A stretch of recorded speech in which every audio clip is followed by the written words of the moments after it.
Noções de hidráulica geral. Conceito de hidráulica. Hidráulica é o estudo do comportamento da água e de outros líquidos, quer em repouso, quer em movimento.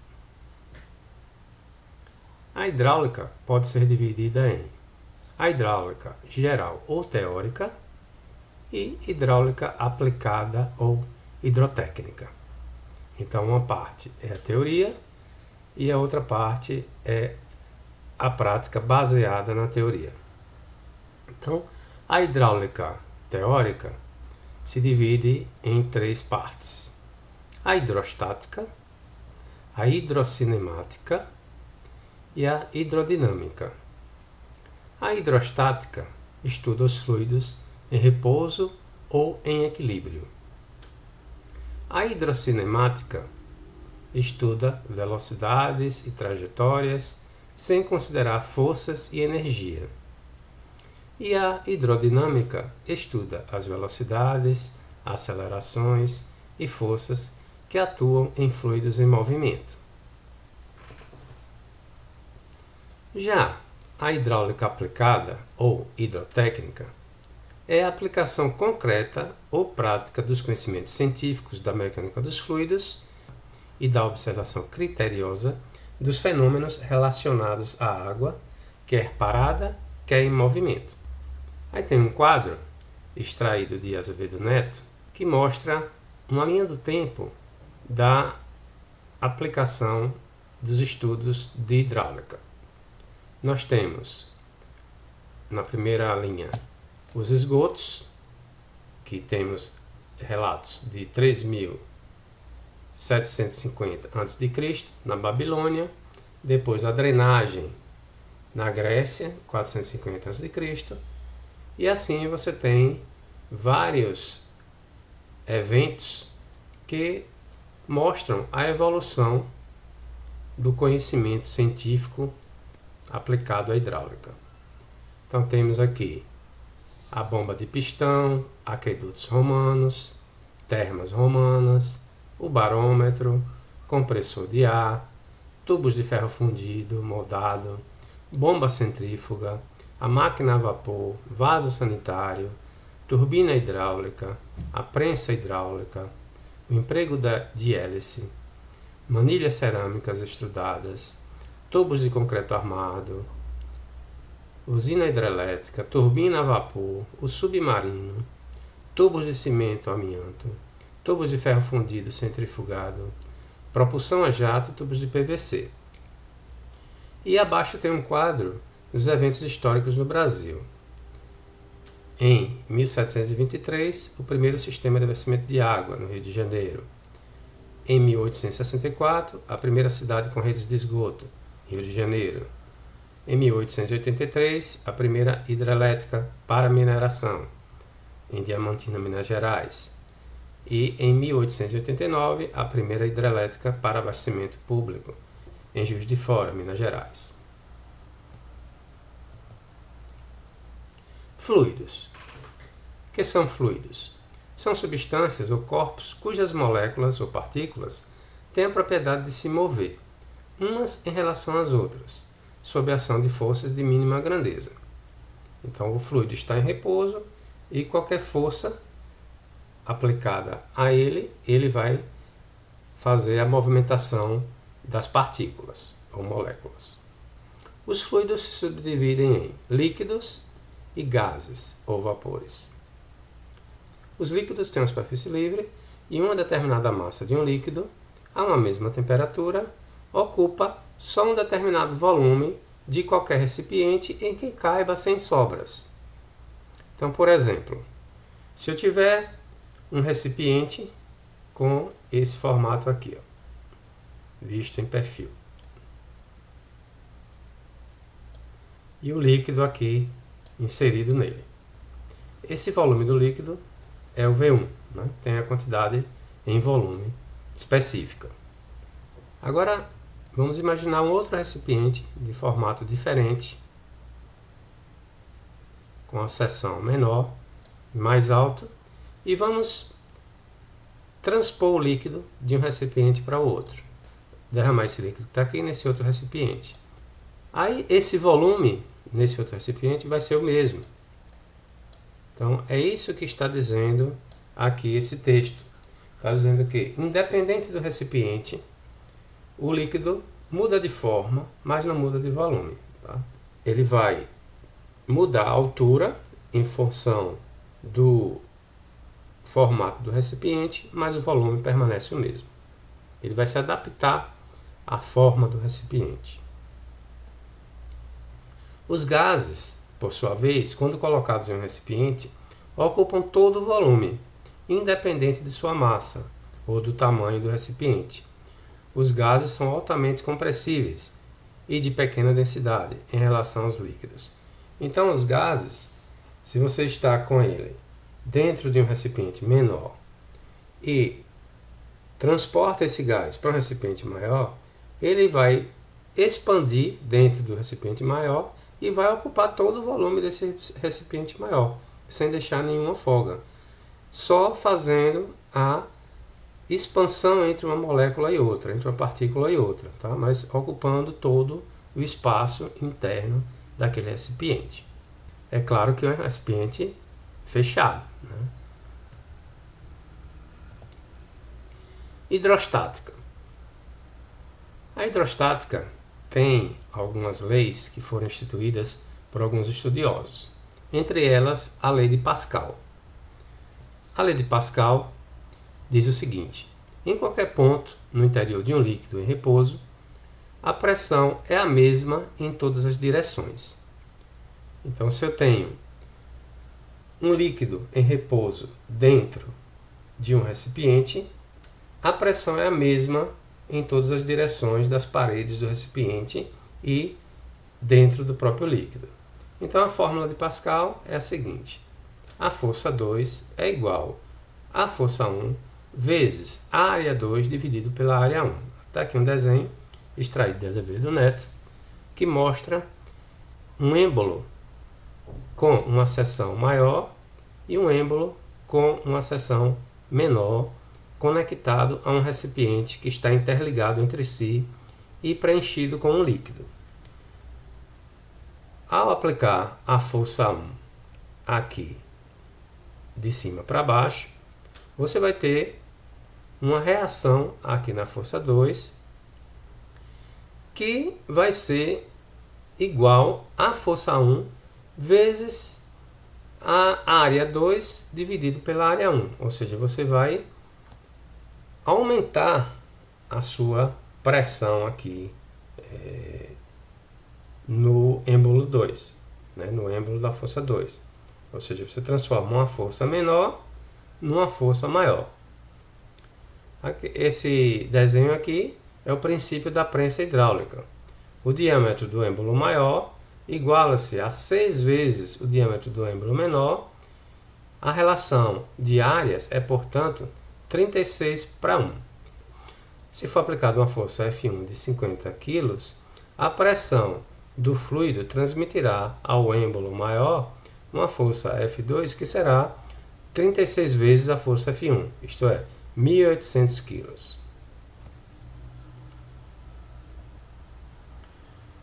Temos também a lei de Stevin. A lei de Stevin diz o seguinte: a diferença de pressões entre dois pontos de massa de um líquido em equilíbrio é igual à diferença de profundidade multiplicada pelo peso específico do líquido. Então, nós temos aqui P2 menos P1 é igual a peso específico vezes profundidade, onde P1 e P2 são pressões nos pontos 1 e 2, ponto 1 e ponto 2. O P minúsculo é o peso específico, para a água o P é igual a 1 kg por decímetro cúbico, e H é a profundidade, né, em relação aos dois pontos. Hidrodinâmica. A hidrodinâmica tem por objetivo o movimento dos fluidos. Vazão ou descarga. A vazão ou descarga é o volume de líquido que atravessa uma determinada seção em uma unidade de tempo. A vazão é expressa em metro cúbico por segundo, em litro por segundo, em litros por hora, sempre uma unidade de volume sobre a unidade de tempo. Temos aqui um desenho de uma torneira, onde você está vendo aqui um fluxo de água e a vazão é a quantidade de líquido, ou seja, o volume de líquido que passa pela seção dessa torneira em uma determinada quantidade de tempo. Então a fórmula de vazão é Q é igual a volume sobre tempo. Classificação dos movimentos. O movimento pode ser permanente ou não permanente. O movimento permanente ele pode ser uniforme ou não uniforme. E, por sua vez, o movimento não uniforme pode ser acelerado ou retardado. O movimento permanente é aquele cujas características, força, velocidade e pressão, são função exclusiva de ponto, independe do tempo. Com o movimento permanente, a vazão é constante em um ponto da corrente. Então, uma corrente em movimento permanente, ela tem uma vazão constante naquele determinado ponto. Se você mudar de ponto, pode mudar a vazão, mas a vazão é constante naquele determinado ponto. As características do movimento não permanente, além de mudarem de ponto para ponto, variam de instante em instante, isto é, são funções do tempo. Então, o movimento permanente não é função do tempo, não está incluído nele a variação do tempo. Já o não permanente, ele varia em função do tempo. O movimento permanente é uniforme quando a velocidade média permanece constante ao longo da corrente. Nesse caso, as seções transversais da corrente são iguais. No caso contrário, o movimento permanente pode ser acelerado ou retardado. Então nós temos aqui, nessa figura abaixo, esse primeiro desenho da esquerda, o movimento uniforme. Ou seja, eu tenho uma determinada largura da seção do meu conduto ou do meu curso d'água e o movimento ele é permanente e uniforme aqui ao longo, né, desse curso d'água, desse conduto. Aqui nos outros desenhos eu tenho o movimento acelerado. Então o movimento acelerado é o desenho B. O que acontece? A área da seção diminui e ele vai ser acelerado, a velocidade vai aumentar. Aqui no desenho C eu tenho um movimento não permanente, porque a seção ela é bem variável, né, e aí muda completamente a trajetória, muda completamente a velocidade. Tá? Então, no movimento não permanente eu tenho vazões diferentes, tenho áreas diferentes, tenho velocidades diferentes. No movimento uniforme, né, permanente uniforme, eu tenho vazão igual, tenho área igual, velocidade igual. No movimento acelerado, no movimento permanente acelerado, eu tenho vazão igual, áreas diferentes e velocidades diferentes. Um rio pode servir de ilustração. Há trechos regulares em que o movimento pode ser considerado permanente e uniforme. Então, quando a seção do rio ela é igual, né, ela não muda em termos de profundidade, em termos de largura, pode ser considerado movimento permanente. Em outros trechos estreitos, corredeiras, o movimento, embora permanente, vazão constante, passa a ser acelerado. Então, se eu tenho uma mudança de declividade, um estreitamento, o movimento passa a ser acelerado. Durante as enchentes, ocorre o movimento não permanente, pois a vazão altera-se. Então, a vazão alterando-se, eu vou alterar a velocidade, vou alterar uma série de fatores. Regimes de escoamento. O regime de escoamento pode ser laminar, tranquilo ou lamelar, e regime turbulento, agitado ou hidráulico. No regime laminar, as trajetórias das partículas em movimento são bem definidas e não se cruzam. Está mostrando nesse desenho aqui abaixo. São bem definidas aqui nessa primeira seção mais estreita, depois a larga seção ele também só muda um pouquinho de direção e para ir para o canto e continua bem definido, né, sem se cruzar. Já o movimento turbulento caracteriza-se pelo movimento desordenado das partículas. Então, as partículas não têm uma trajetória definida e se cruzam e não tem muita organização. Então, o fluido está bagunçado ali, está agitado, né? Está com movimento turbulento. Equação da continuidade. A equação da continuidade ela é expressa pela fórmula Q igual a A vezes V, em que o Q é a vazão em metro cúbico por segundo, o A é a área da seção de escoamento em metro quadrado e o V é a velocidade média na seção em metros por segundo. Aí tem dois exercíciozinhos resolvidos. O primeiro exercício diz o seguinte: verificou-se que a velocidade econômica para uma extensa linha de recalque é 1,05 metros por segundo. A vazão necessária a ser fornecida pelas bombas é de 450 metros cúbicos por hora. Determinar o diâmetro da linha. Então, quais são os dados que o enunciado está mostrando? Está mostrando a velocidade, 1,05, e está mostrando a vazão, 450 metros cúbicos por hora. Então, pela equação da continuidade, eu só tenho como incógnita a área, né? Então, onde Q é igual a A vezes V, então, como eu quero a área, então, vazão sobre velocidade. A vazão aqui foi adaptada para a igualdade de unidades, né? Porque a vazão aqui estava em metros cúbicos por hora, foi adaptada para metro cúbico por segundo, né? Para igualar as unidades com a velocidade. Então ficou de 450 metros cúbicos por hora, foi para 0,125 metros cúbicos por segundo.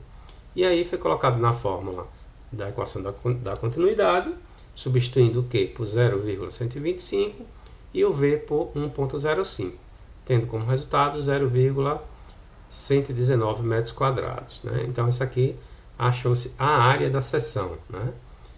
Dessa linha de recalque, dessa tubulação de recalque. E aí, encontrando a área, é possível encontrar o diâmetro, né? Colocando na fórmula da área de uma seção circular, área igual a πd2 sobre 4, né? Colocando a área aqui, eu encontro o diâmetro que deu 0,39 metros. Então, no mercado, encontram-se os seguintes diâmetros comerciais: 350 milímetros, 400 milímetros e 450 milímetros. E aqui as áreas correspondentes. Então, como o resultado deu 390 milímetros, então adotou-se 400 milímetros, ou 16 polegadas. E verificou-se a velocidade. Então, a velocidade, colocando agora a área encontrada, né, a área referente ao diâmetro de 400, aqui na fórmula da continuidade, da equação da continuidade, encontrou-se a velocidade de 1 metro por segundo. Então, aqui está dizendo, é o diâmetro que mais se aproxima da condição econômica. Se fosse adotado o diâmetro imediatamente inferior, a velocidade se elevaria para 1,30, aumentando a potência das bombas e o consumo de eletricidade.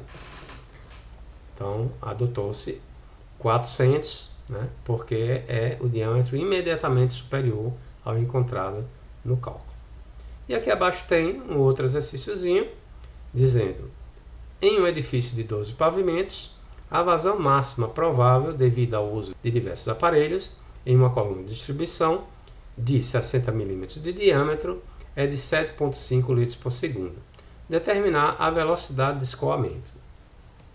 Então, aplicando essa equação da continuidade, temos Q igual a A vezes V, deu como resultado 2,65 metros por segundo. E aqui abaixo está dizendo, essa velocidade é admitida pelas normas para o diâmetro de 60 mm pela NBR 5626, que é a norma de instalações hidráulicas prediais.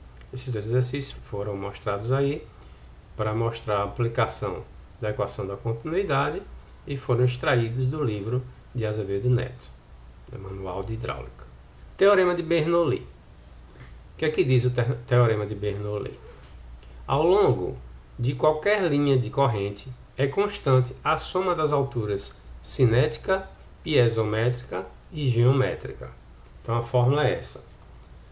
V1 ao quadrado dividido por 2G, aqui é a energia cinética, mais P1 sobre gama, aqui é a energia piezométrica, mais Z2, aqui a energia posicional. E no ponto 2 a mesma coisa, né? Isso tudo é igual a uma constante. Então a figura 4.6 mostra parte de um tubo de corrente no qual escoa um líquido de peso específico γ. Nas duas seções indicadas, né, na seção A1 e A2, atuam as pressões P1 e P2, sendo as velocidades respectivamente V1 e V2. Então nós temos aqui na ilustração mostrando essas alturas, né? A altura cinética, piezométrica e geométrica, ou energia cinética, piezométrica e geométrica. A energia cinética está definida pela velocidade V1 e V2, dividido por 2 vezes a aceleração da gravidade. A energia piezométrica está sendo definida pela pressão dividida por γ, né, peso específico do líquido. E a energia potencial é a altura em relação ao plano de referência, a altura Z1 e a altura Z2. Então essa cota aqui Z2. Cada um dos termos da equação representa uma forma de energia. Como eu falei, V ao quadrado sobre 2G é energia cinética, força viva para o peso unitário. O termo P sobre γ é energia de pressão, ou piezométrica. E o termo Z é energia de posição, ou potencial. Aí está um exercício resolvido que diz o seguinte. A água escoa pelo tubo indicado na figura 4.10, que é essa figura aqui abaixo, cuja seção varia do ponto 1 para o ponto 2. Aqui está o ponto 1, que tem a seção, a área 1, né? E a pressão 1, e aqui o ponto 2, que tem a área 2 e a pressão 2. Então, a seção varia de 100 cm² para 50 cm², ou seja, existe uma redução de seção. Tá vendo? A seção maior e reduz para metade da área da seção anterior. Em 1, a pressão é de 0,5 kgf por cm². E a elevação, né, a altura desse ponto 1 é de 100. E ao passo que no ponto 2 a pressão é 3,38 kgf por cm² na elevação de 70. Calcular a vazão em litros por segundo. Tranquilo. Então nós temos aí a equação de Bernoulli com as variáveis no ponto 1 e as variáveis no ponto 2. E aí é só substituir os dados do problema. Então nós temos como dado o P1, temos o peso específico da água, que é 1000 kgf por metro cúbico. Temos aqui o Z1, que é 100. Aqui do outro lado eu tenho aqui a pressão 2, 33.800, e o peso específico da água 1000. E aqui a cota do ponto 2, 70. Resolvendo a equação, eu vou encontrar V2 menos V2 ao quadrado menos V1 ao quadrado é igual a 23,52. Como a seção no ponto 1 tem uma área 2 vezes maior que a do ponto 2, com a mesma vazão, a velocidade do ponto 2 será 2 vezes maior, de acordo com a equação da continuidade. Então, foi resolvido aqui essa equação adicional, encontrando que V2 é igual a 2 vezes V1. Foi substituído 2 vezes V1 aqui nesse resultado de V2 ao quadrado menos V1 ao quadrado, e obteve-se V1 igual a raiz quadrada de 23,52 sobre 3. Encontrou-se 2,8 metros por segundo em velocidade. Então, encontrada essa velocidade, colocou-se a velocidade na fórmula da vazão,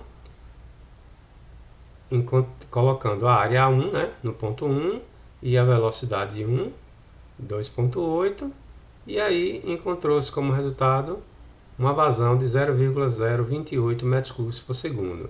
Transformando em litros por segundo, ficou 28 litros por segundo. Então era o que se queria chegar, né? Que era a vazão em litros por segundo, deu 28 litros por segundo. Teorema de Bernoulli e os casos práticos. A experiência não confirma rigorosamente o teorema de Bernoulli, pois os fluidos reais, naturais, se afastam do modelo perfeito. Então, o que foi considerado, né, na experiência de Bernoulli para chegar a essas equações, considerou-se um fluido perfeito. A viscosidade e o atrito externo são os principais responsáveis pela diferença. Em consequência das forças de atrito, o escoamento somente ocorre com uma perda de energia, a perda de carga. Então, nas tubulações, você tem o atrito das paredes, né, a rugosidade da parede, e tem a viscosidade do próprio líquido, né, que ele pode ser mais viscoso ou menos viscoso. Ou seja, ele escoa mais fácil, ele é mais fluido ou menos fluido, né, dependendo do tipo de líquido. E aí tem essa perda de carga, certo? Então a perda de carga ela tem que ser adicionada. Então por isso se introduz na equação de Bernoulli o termo corretivo HF, que é a perda de carga. Então a equação de Bernoulli passa a ser a soma das energias do ponto 1 é igual à soma das energias do ponto 2 mais a perda de carga. Então o enunciado geral do teorema de Bernoulli fica sendo, portanto, para o escoamento contínuo e permanente, a carga total de energia em qualquer ponto de uma linha de corrente é igual à carga total em qualquer ponto adjacente da mesma linha de corrente, mais a perda de carga entre os dois pontos. Então, de um ponto a montante, que é um ponto anterior, para um ponto adjacente, que é um ponto mais adiante, né, posterior, né, no sentido da linha de corrente, eu vou ter que acrescentar esse termo HF, que é a perda de carga ao longo desse percurso. É isso aí, pessoal. Até a próxima.